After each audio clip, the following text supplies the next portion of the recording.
বহুদিন হ'ল তেওঁক নেদেখা। হেঁপাহবোৰ গুজৰি গুমৰি থাকে। যদি কেতিয়াবা দেখা পাওঁ হঠাতে যাব পাৰিম জানো তেওঁৰ চকুলৈ আগৰ দৰে?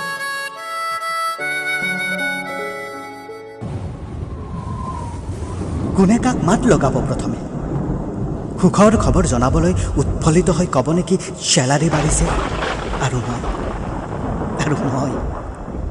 আৰু মই বেকাৰ হৈ থকা দস্তাবেজখন তুলি দিম তেওঁৰ হাতত।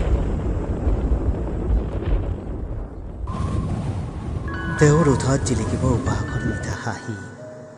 মই যে এতিয়াও যন্ত্ৰণা দগ্ধ হৈয়ে আছোঁ। নে মিছাকৈয়ে সুখী হোৱাৰ অভিনয় কৰিম? বহুদিন হ'ল তেওঁক নেদেখা।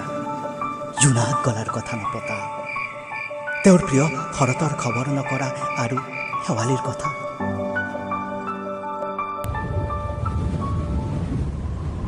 উন্মনা বতাহজাক যে বলীয়া হৈছিল চুলিৰ ভাজে ভাজে।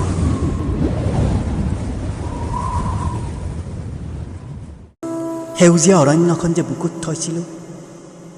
উশাহবোৰ যে কিমান অভিমানী হৈ উঠিছিল তেওঁৰ ওঠ চুবলৈ। বুকুৰ আলোড়নে সাৰে ৰাখিছিল ৰাতি। চুব খুজিও থমকি ৰোৱা হাতখন যে সেমেকিছিল। বহুদিন হ'ল তেওঁক নেদেখা।